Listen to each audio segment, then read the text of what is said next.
Well, hello, everyone. Welcome to the Real Talk Show. I am your host, Dr. India White, and I am so excited to be among here with you guys tonight. So I want to talk to you a little bit about just, I guess, my reality, my world, and just what I've been seeing on the news lately. This show today is mainly for the world of education, for parents, and those that are involved in just the whole world of education. But before I get started, I hope you guys had a wonderful day. I hope your energy was great. I know for me personally, I've been just making milestones in my health, making sure that I'm just making the right choices and enjoying wonderful people, eating healthy, even though, I mean, today was one of the first days that I actually ate meat in months. So that was kind of interesting. I didn't know if my body would react differently or not, but I'm so grateful that it was all good. So, with that said, I want to talk about the show today. But before I get going, the show is going to be about social distance learning versus brick and mortar. But listen, this show will be aired on the radio station SoulNet WKDH every Monday through Friday. So if you guys are radio listeners, you're driving down the road and you're in Gainesville area in Florida, and you need something to listen to, then join us. Okay, check it out. Okay, it's going to be aired Monday through Friday on SoulNet WKDH radio station every Monday through Friday, 10 a.m. Eastern Standard Time. Okay, so make sure you tune into that. Now, again, I told you guys that the name of this talk today is going to be about social distance learning versus brick and mortar. So let's chat. Feel free to comment in the chat if you are watching with me. I'm going to now make sure that I have shared out so that you guys can see this, and we can all kind of contribute here to this chat. So first things first, I want to talk to you guys about some of the research that is behind social distance learning and some of the research that is just kind of in the news today, overall in general, about how we're educating our children. So, of course, we know that all of us were hit with this pandemic situation. So everybody is kind of up on edge about what's going on. We've got report cards that just came out, right? So people are starting to look at, is social distance really working? Is that educational form really working? I'm going to speak from the hat of an educator today. I did spend 10 plus years in the classroom. Yes, I was teacher of the year 2 different times, 2 different counties.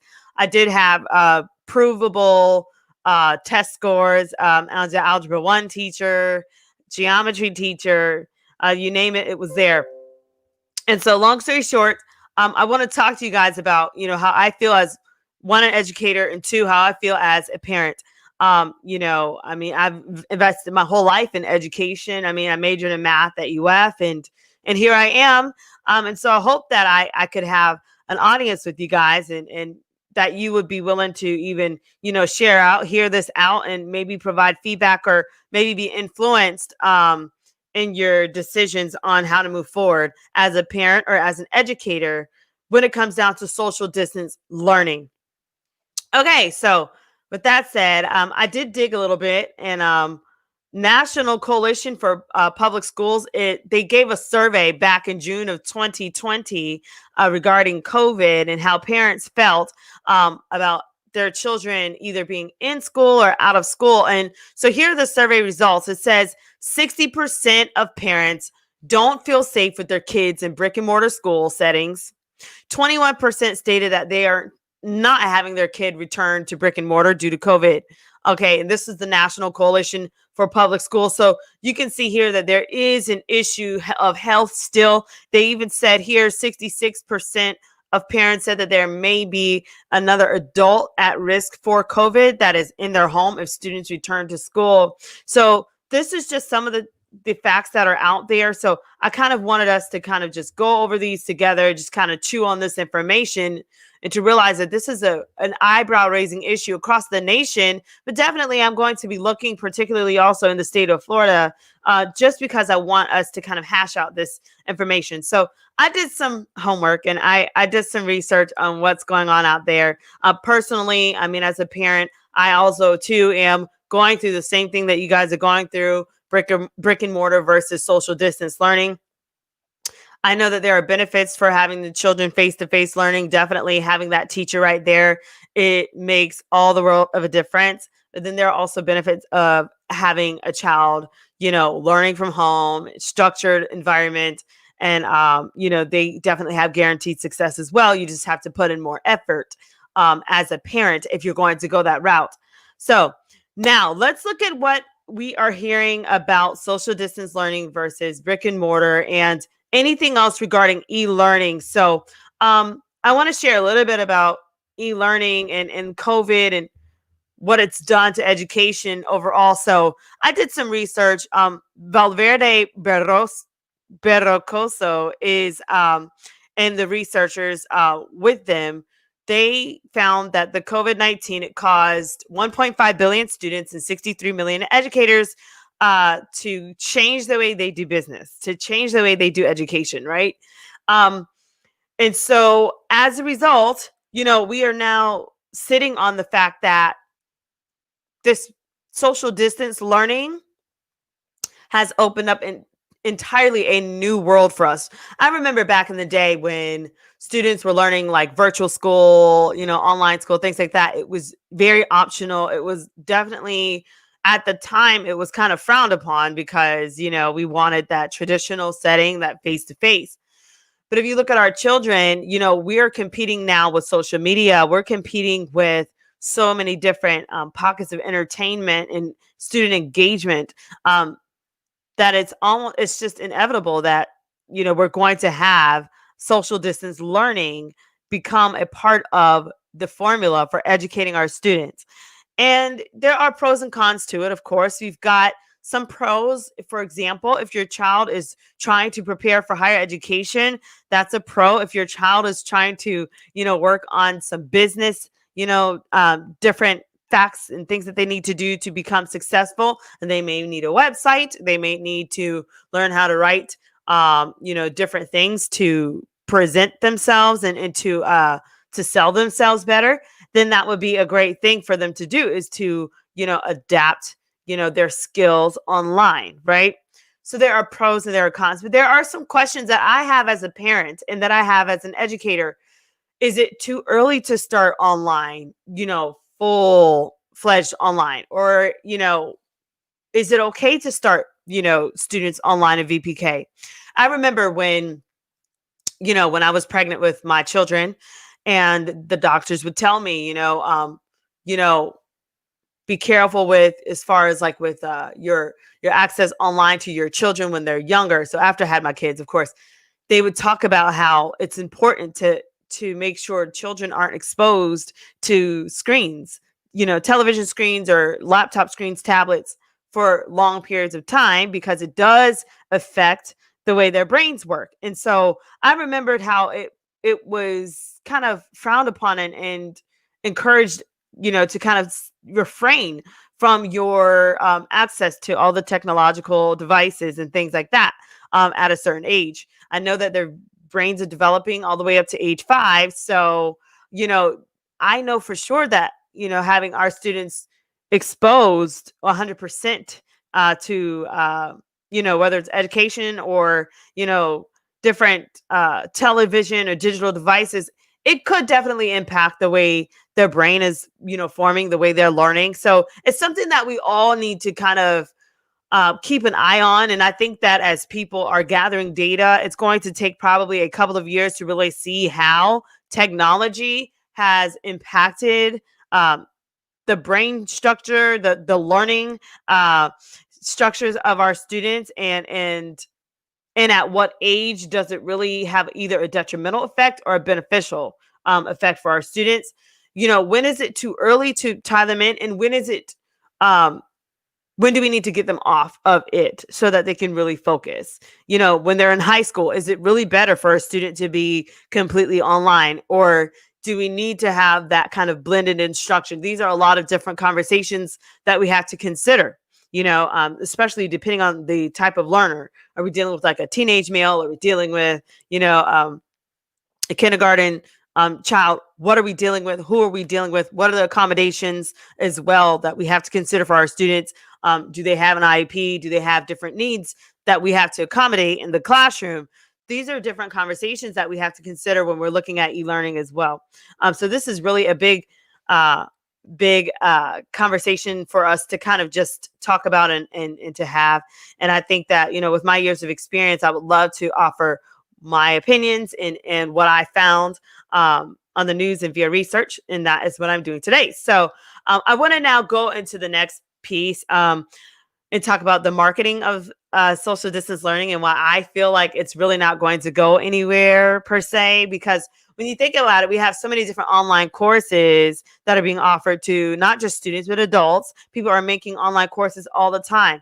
There is a market for online learning, and that is not going to shrink overnight. So here, again, Valverde Barrocoso, they talked about how, according to Statista, the market of e-learning all over the world will be over $243 billion. Okay, I'll repeat that.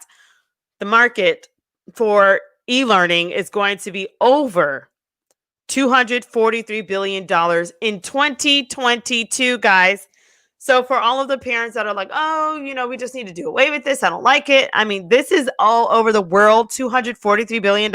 I don't think that it's going to go away. I think it's something that we have to accept and learn to deal with, because as you can see, many people are investing their monies in e-learning. It's just a way of work. It's a way of life for people. So we have to kind of accept that and figure out how can we adjust, and how can our children and our students adjust so that they can be successful in this new way of work and in this new way of thinking. And so, very interesting, because of course, yes, it's a market, and it's, certain people are definitely profiting. But then we have to start looking at, is it really working? And what is the data showing? I would love to get some data out there that shows that e-learning is working, especially for your K-12 crowds, and, just to see what's really going on. And I think everybody is still grasping that and grappling with it. And so it's really exciting times, because we actually get to be a part of live data. We get to be a part of history. And so it's really neat to know that, we have a print in this, and that, as we stick around, we're going to start seeing some trends, and we'll start seeing the truth come out. And then from there, we can start making some revisions. Now, I mean, even if it shows that, e-learning is not as beneficial, okay, so then how can we move forward? That doesn't mean we have to completely throw it away. Maybe we can use it as something on the side. Maybe we can use it as a means for intervention for students. And so we can use it for maybe retention. Let's look at what it talks about with retention. So I found this also via research. So it says here, e-learning increases the retention rate of learners by 25 to 20 or to 60%, while face-to-face learning has had the retention of learners of 8 to 10%. And I question those numbers a little bit. This came from shiftelearning.com. I question that, because I need to know, what area of retention are they talking about? Are you talking about just showing up in attendance? Are you talking about assessment? Are you talking about moving on to the next grade level, not dropping out of school? What grade level are they talking about here? Are you talking about high schoolers that are seniors getting ready to graduate? Or are you talking about overall the K-12 span? So, I would love to dig more into this fact right here about e-learning increasing the retention rate of learners by 25 to 60%. And are you talking about retention on long term, or are you talking about retention for that day in the classroom with like student engagement? So we can really pick at this right here. But I mean, it does show overall that there is retention. Even though it says face-to-face learning has lower retention of 8 to 10%, I honestly, to be honest with you, this whole slide right here, I think it depends on the teacher. I think if you have a rock star, a powerful teacher that is face to face, you'll have that classroom crowded. I am a living witness of this. I'll talk about when I was a calculus teacher or a calculus student at UF. And I remember, we went to a website. It was called ratemyprofessor.com. I don't know if you guys have been there, but you can go to ratemyprofessor.com. And on this website, they give you the real deal, the inside scoop. It's like a Reddit, but it's about your teachers, your professors. And I remembered there was a professor that I had that ratings were not as high about this professor. But then there was another professor who the ratings were through the roof, guys. I'm talking like 5 out of 5 stars. Everybody loved this person and they talked about how they were an amazing calculus professor. So I was like, you know what? Let me see if this is true. So I actually skipped my I mean, you could skip class in college, right, guys? I never skipped class really in high school. I promise I didn't. But I did skip class in college because I had to learn calculus. Like I had to learn. Okay, so I retook calculus. And so I went to this lady's calculus lecture. And guys, listen. I got to the auditorium at UF. Now, if you guys know anything about Turlington Hall, go Gators. Turlington Hall sits 650 students, right? And everybody's in calculus. Do you guys know there was standing room only in this lady's lecture? There was way more than 650 students in her class, way more. And I remember I learned so much from her. And I said to myself, I said, you know what? I said, I understand I've got this other professor, but I just can't learn from them. Like their classes it just wasn't working for me. And so long story short, I was like, I'm going to start skipping that class and start sitting in this other professor's class. So that's what I did. And I aced calculus, but I have to say, I have to give her a shout out. It was the professor that I skipped class and went to her lectures, and she taught me calculus very well. And so the other teacher, on the other hand, I mean, he was okay. It just wasn't for me. Wasn't my cup of tea.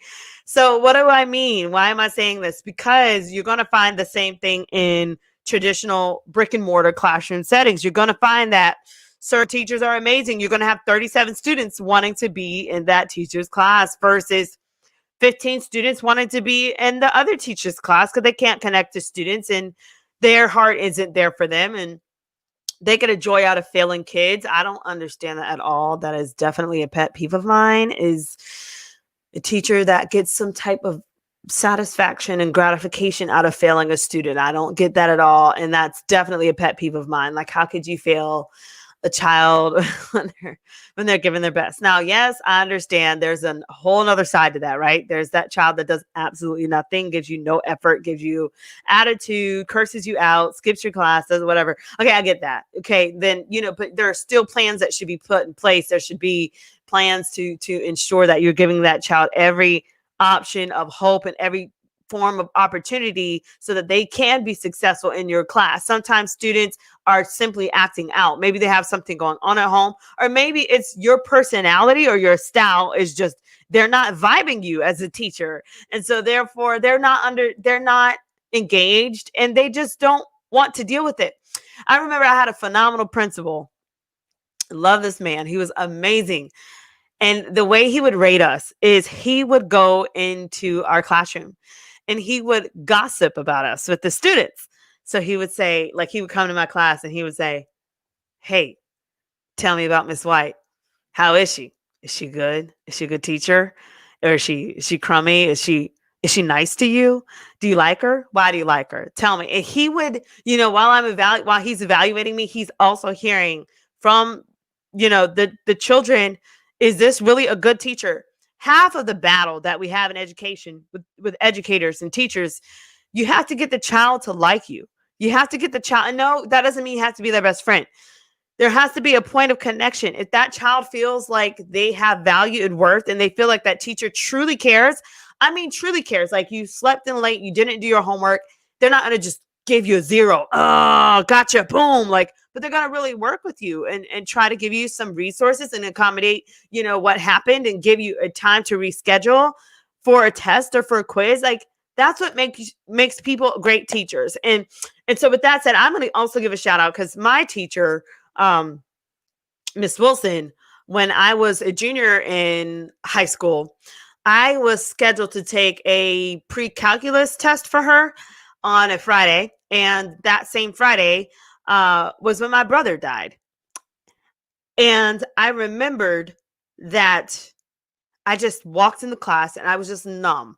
And she probably remembers this if she's watching this. Heart out to you, Miss Wilson. You're amazing. But I remembered everything I studied the night before just went down the drain. I was like in this place where I couldn't process what I was hearing.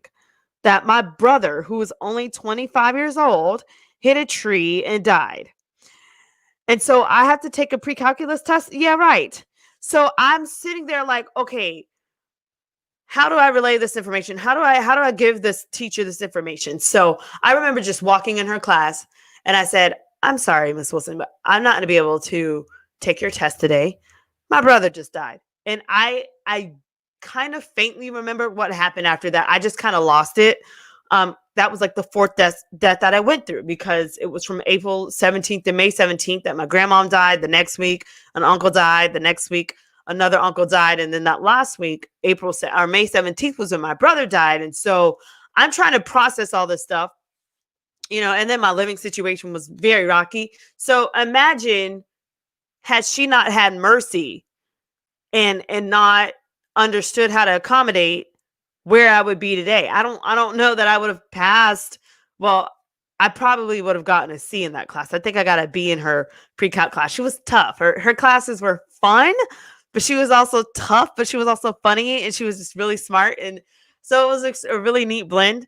But I trusted her. And after that day, she gained so much value in my eyes as a teacher. Like, I would stay up as long as I needed to do her homework because I knew she cared for me, because in that situation, she did allow me to reschedule. And then I remembered, she had the class like get together, and they like got this like big teddy bear, and they're like, sorry for your loss, India. And, they were there, they were there emotionally. And so, I bring this all up because this was my personal story, and how having a teacher that had that witness and understanding empathy for her children, her kids, really, really paid off. And I feel like we as educators, we can't lose that. We cannot lose that touch of empathy and that touch of having mercy and accommodations and seeing. Now, there's another thing too with the grade book. Some teachers, educators, what they'll do is, they get so passionate about the assignments that they assign, and rightly so. I respect you for every assignment you assign.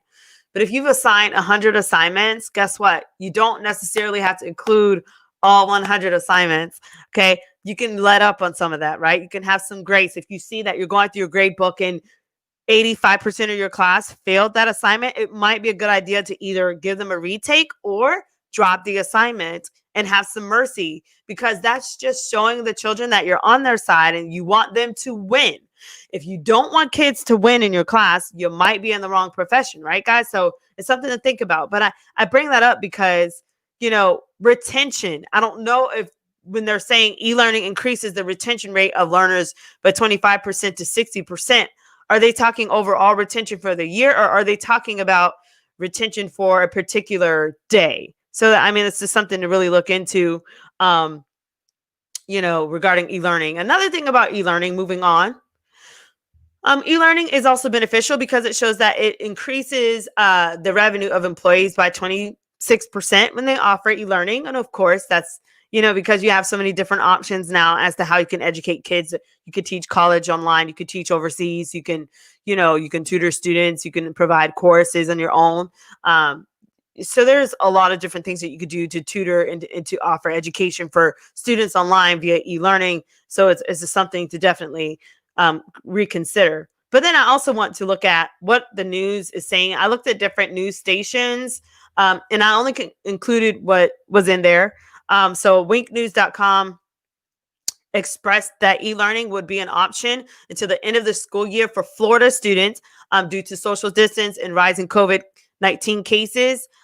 So this is an option for Florida at this current time. So Commissioner Corcoran did decide to keep social distance learning options open for parents. And he did speak about how, students deserve to have a choice along with parents. And so I think that's very open-minded of him. And so, there's another thing though. There is controversy around this. They talk about how brick and mortar versus social distance. You've got some parents are sending their kids back. They aren't even blinking an eye. They are sending their kids back. So I mean, and with that, to back them up, you've got U.S. Secretary Betsy DeVos that says in-person learning is the best way to do it. That came from clickorlando.com. So we've got, it's kind of going back and forth. Do we do brick and mortar? Do we do traditional or online settings? And so with that said, let's look and see like who else has supported it. So I was really nosy today and I was looking online to see what things were saying. And so I also found, guys, it says here in Putnam County, listen to this. Toyota is in favor. So it says Toyota offered $200,000 donation for Wi-Fi students so that they can have e-learning access. Very sweet of Toyota. Excuse me. I love how these car companies are so invested in education. Speaking of that, side note, if you're an educator and you have not yet received a grant from like donorschoose.org or some Toyotas or Kia companies, things like that, you might want to get into that. I remember that Kia offered me a wonderful donation for my classroom. Very grateful for what they did. I believe they gave us, I think it was like graphing calculators and a bunch of school supplies and stuff for our learners. It was really neat. And so, you definitely want to invest in that if you're an educator and see if you can get some grants from people in the community to kind of help you out. Okay, so but with that said, look, so Toyota offered $200,000 donation for Wi-Fi students. So it's not all bad. And I love how they're also, considering that there's already a $243 billion market in this, we might as well join it, right? And just keep everything moving forward. So I think it's very, very neat that they're doing that.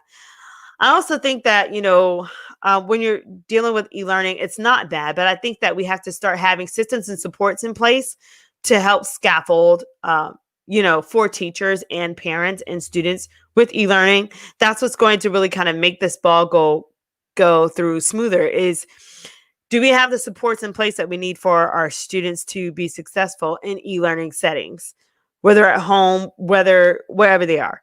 And so that's something that we all have to think about and all see how can we contribute our part so that students can be successful in no matter what situation they're choosing to learn in.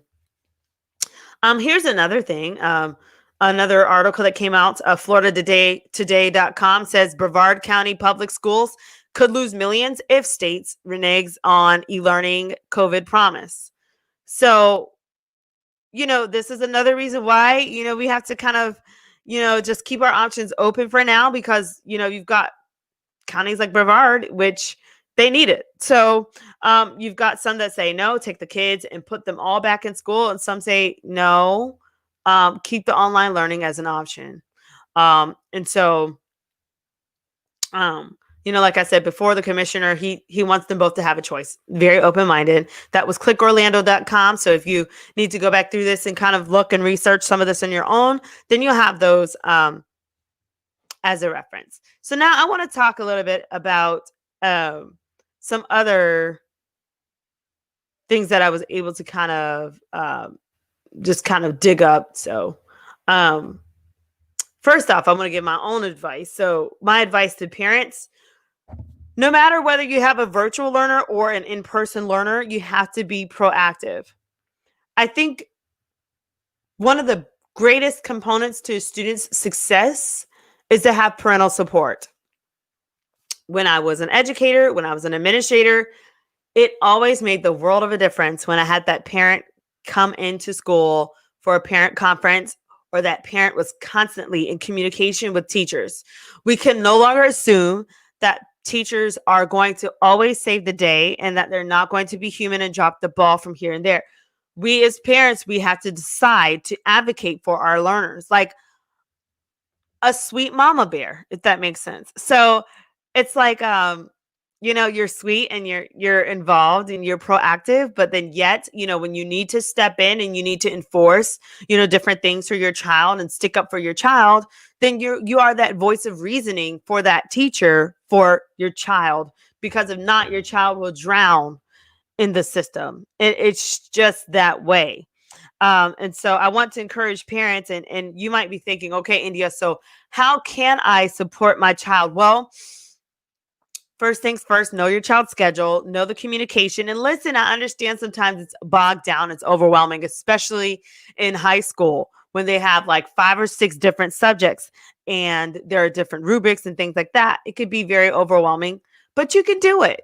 So I just want to be that voice of encouragement overall in general. I'm speaking as a parent now, just letting you know that you can do it. So it's just something that you want to definitely kind of consider as you're going about your day, trying to figure out how to best educate your child and how to make sure that your child is successful. And so I found this online, a website called understood.org. So for those that are social distance learning with your children, you're helping your child with social distance learning. It says make a learning space. There was like 8 tips, I believe, that they gave us. So it says how to help your child with distance learning, make a learning space. Okay. Wherever that's at, whether that's the kitchen, whether that's the living room, table, whatever, make a schedule and stick with it. Okay. So that means you're going to have to intentionally sit down with your child and figure out, what their schedule, is, what the syllabus says from each teacher and how to fit it into a calendar, and also how to merge that calendar in with your day as well. So that if your child has a meeting at a certain time, that might not be the most beneficial time for you to go and do something else, because you might have to support that child the first 20, 30 minutes of their instruction. So there are different things that you might want to consider there. Um, it says that you want to also reduce distractions. Okay, so however that looks at for you, I know one time I was helping my son with his homework, and there was a mirror, just a mirror. He was sitting in front of a mirror. Do you guys know he kept looking at the mirror? He kept looking at himself. And he's in elementary school. So this happened probably for about 10 minutes till I finally figured out, okay, he's distracted by himself in the mirror. So I had to just remove him, from the mirror and have him move over so that he could focus on his work. So it's little things like that that you also want to definitely keep in mind when you're working with your children. Another thing you want to do is you want to maybe consider using a calendar and color coding your calendar. And then they also said get plenty of exercise, just because that helps your brain energies flow, helps everybody stay kind of, mobile and all those good things. So continuing here on the list, tip number 6, they said, see which accessibility features are suitable for your child. Okay. Tip number 7, you want to reach out to your children's teacher. You also want to, number 8, you want to remove any learning barriers, okay, that may be there for your child. So these are some tips that we were provided with by understood.org that will help your child with learning, social distance learning. Okay, so feel free to comment, feel free to add any input as you're going along with the show today. Okay, and so then I also wanted to look overall for advice for teachers. So here's some advice for teachers as well. So just overall in general, have patience with each student. And I'm speaking from my personal experience, what has worked for me. Because I've had students that had to do social distance, even when we were in traditional setting, but it was because they had a health issue come up, or they, went through something, or they were, whatever it was, we had to kind of accommodate for that child. So these are some things that worked. So having patience with each student. So meaning, for example, if that child is saying, hey, miss, or hey, Mr. Whatever, I am not able to do this assignment. I am out of town, or I have to go to the hospital. I have to get a checkup. I have a dentist appointment, things like that.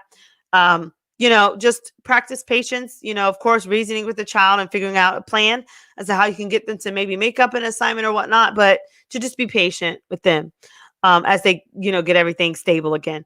Also, another thing, number two, proceed your rules and your procedures, just repeating those, especially online, because sometimes, like, what happens is when students are learning online, they're still trying to process the whole idea of being a social distance learner. So they're not going to always get everything on the first slot, right? So sometimes we have to just repeat our rules and procedures for them, just to help them out. Um, Another thing we could do, that I was thinking of, is you can have empathy for every learner. So just putting ourselves in their shoes and figuring out how can we really support them so that at the end of the day they can win. And sometimes this does look different, when you're considering equity and you're considering the accommodations and resources that you need for your children, then it is going to look different. So you have to be up for that challenge as an educator, as to how to really empathize and how to be a support for the child, while making sure that they're still getting quality instruction in your classroom. Okay, here, number four, be intentional about each assignment that you're giving. Seeing that we have the social distance learning platform now, um, I know that students are already overwhelmed with homework and stuff online sometimes. Excuse me. So, we might not, as educators, where you're in brick and mortar setting, maybe you assign 20 to 30 assignments. Maybe you have to change that up a little bit and do maybe 15 to 20 instead, lighten the load a little bit so that they can understand, and then so that they can have more time. This is just my personal advice from my experience and what worked for me as an educator. I had teachers that also would they would lighten the load quite a bit by doing projects for their students. And then the project would count as like 4 assignments instead of doing like 4 worksheet assignments. Like, they would do like these structured projects with rubrics, and they would challenge that student on particular standard and hitting every single point to make sure that once that student presented on the project, that they really were competent in that standard and they understood what was going on, and they could communicate it and teach it to their peers. So therefore they were owning that knowledge. And so that's another thing that you can do is, when you're being intentional, considering different, classroom projects that you can do. And then, of course, you could find ways to make your classroom interactive. There are a lot of different digital classrooms. There are like engaged classrooms where people, have digital learning, and it's like a live interactive classroom. Some teachers take like field trips to different parts of the world and stuff for their children. It's really live and engaging and interactive. So those are some things that, you can definitely consider as you are, just kind of going through this with everything. So, with that said, I hope that you guys are, taking all this in, and seeing how you can fit in the equation, regarding just social distance learning, and what you can do for students.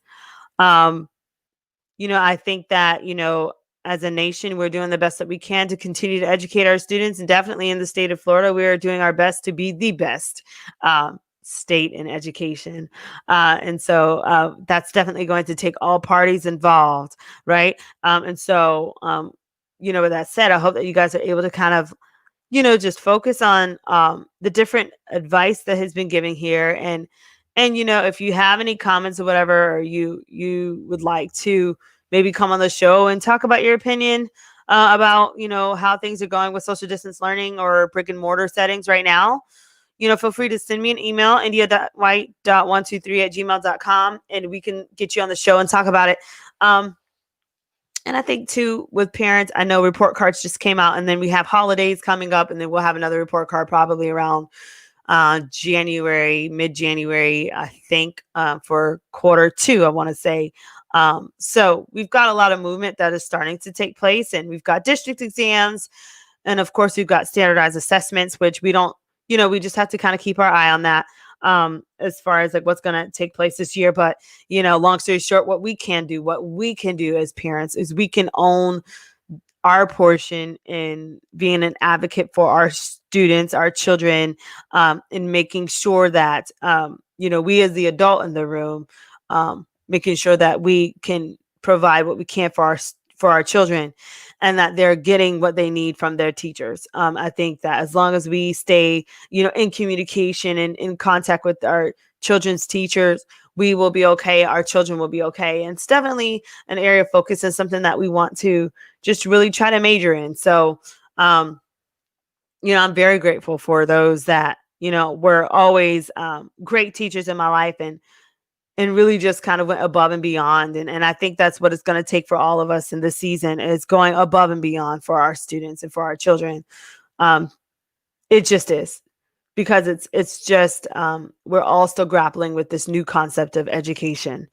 And it doesn't mean that we are hopeless. It just means that we're learning as we're going. It's a new way of work, and it's something that we can't turn a blind eye to anymore. I mean, $243 billion in a market of social learning speaks volumes of its importance.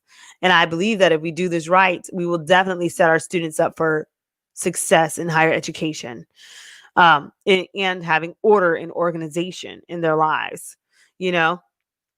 And then also, for parents, another thing we can do is, and I spoke about this on one of my other shows, is we can prepare ourselves by becoming more techie. So I know sometimes it's hard to understand the world of technology already. Like, you can barely understand social media. Like, you just got a Facebook account and you're just learning how to inbox people. Right. So there's like all these different learning curves, all these different things that you're already learning as a parent. But then you have to kind of like put all that also into play for your child. And I know some parents are like, listen, India, I'm exhausted. I just don't have time. I don't have time to learn, Canvas or all these different like systems of learning. I don't have time. And I want to encourage you and say, I understand you don't have time. For those tired parents, those parents that are just doing a lot, you're successful and you just don't have time, or you're just working 2-3 jobs and it's just you, or you're a single parent and you don't have time. I'm here to encourage you too, to say, I understand it feels like you don't have time, but we can make time. It just takes one day at a time. I know I just said time like 1,000 times. Anyway, but listen, you can do it.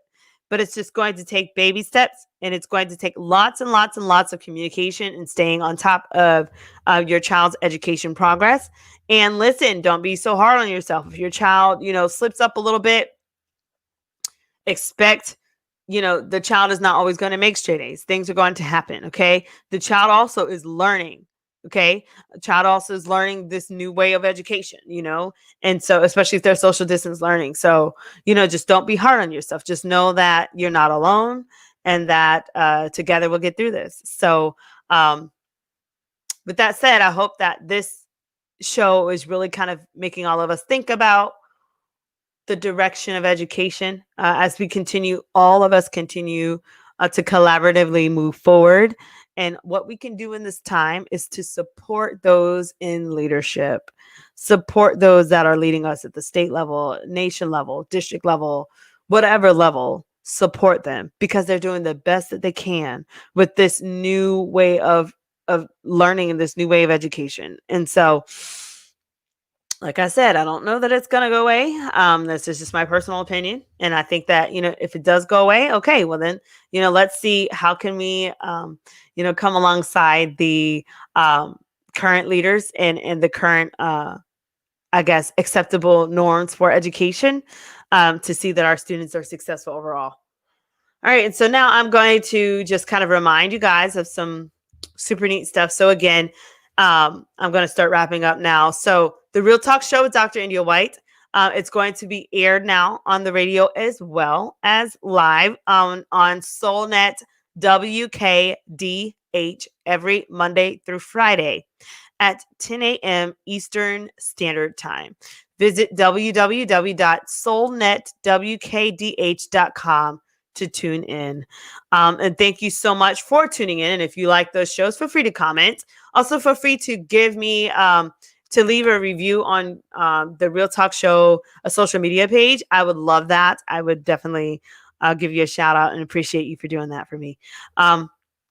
If you're wanting to be on the show, please make sure you also send me an email.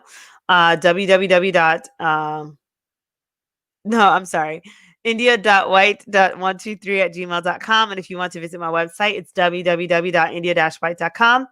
I am doing a million things. So you'll see parts of that on there. And feel free to just kind of like dig in true and find out more about me. And that's fine. I'll be here for you. There are some books that I have written. I have been able to write the book, Power of an Overcomer, which is on sale. Also, Flip Book for Overcomers is another book that I'm kind of pushing in this season because I think all of us are trying to overcome things. And so I think it's great for you to know that these are some resources out there for you. Also, my autobiography, which is one of my favorite books I've written, Double for My Trouble. It was just a really neat, fun, spunky little thing to do. And it's blessed so many people. And I'm just happy about that. And I love to see people uplifted and inspired when they get this book, especially this book. I don't know what it is about that book. I just like it a lot. And I had a phenomenal editor and publisher on that book. Thank you so much. And so that said, if you guys are wanting to keep in touch with me, here's my social media information for you. So you can reach me on Facebook at Miss India White, LinkedIn at The India White, Twitter at Indie Speak and Teach. You also have my other Twitter, which is iWhiteVIL. There's Instagram at Indie238. And my YouTube channel is India White 123. I'm always looking for anyone that wants to come alongside me and join me in any of these different things that I'm doing, whether it's speaking or talk show or writing books, or if you have a book collaboration that you're working on or you're wanting to work on, or you would like my input, or you would like me to join your team, please feel free to reach out to me and let me know, because I will be here for you. And if you're needing a speaker, things like that, I will be here for you as well. And if you're just wanting wisdom on certain things, and if I have it, I mean, I'll be here to offer it to you. I mean, I'm here for you guys. So with that said, thank you so much for letting me share, and again, for joining me on the show. And I'm looking forward to talking to you guys next time. Please just keep your eye out on what's going on in the news every day, making sure, especially with education, that you're on top of what's going on. I just think that there's a lot of movement going on right now. And so it's very interesting to see what's going to happen. But the one thing we can do as parents is continue to love our kids and continue to encourage our children as they too are learning and they're going through learning curves. And your teachers, also parents, being very merciful to our teachers and understanding that they also are new to this new social distance world of learning. And so the best thing that we could do is come alongside our teachers as well, and to support them as they're doing the best that they can to advocate for our kids. And so with that said, thank you guys so much for joining my show. You guys have a phenomenal night, and we will wrap it up with that. Take care, guys.